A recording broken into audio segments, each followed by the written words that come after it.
मैं जब पहली बार मधुबन में आई थी 1985 में बाबा से विलन बनाने, उस समय मैं नर्सिंग का डिप्लोमा कर रही थी और हॉस्टल में रहती थी।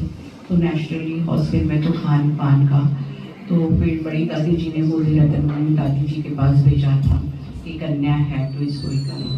तो दादी ने बहुत प्यार से समझाया था कि आपको कैसे रहना है हॉस्टल में रहते हुए भी, कैसे आपको के साथ अपनी पहचान कराओ, उनके साथ दोस्ती कराओ, वो एक बताया था दादी ने।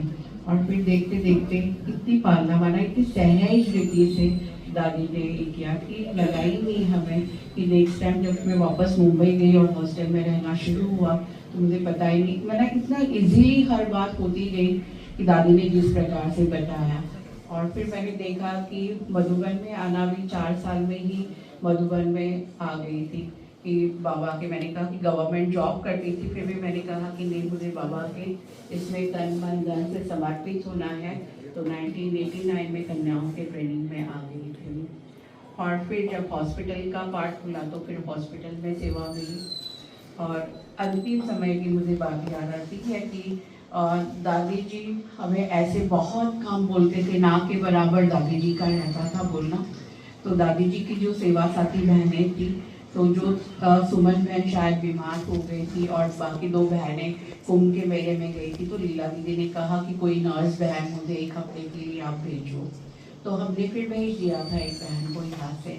फिर बहनें जैसे आई तो बहन वापस आ गई हॉस्पिटल में।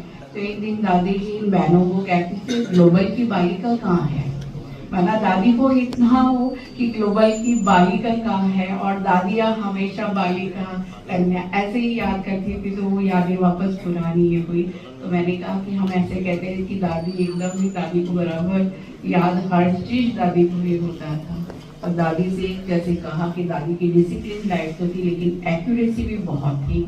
हर बात दादी की हम देखते थे कितनी दादी एक्यूरेट थी, और हमेशा वो ज़िल एंड इंतज़ाज़म में, उमंग उत्साह में खुद भी रहते थे और औरों को भी रहते थे। ओम शांति।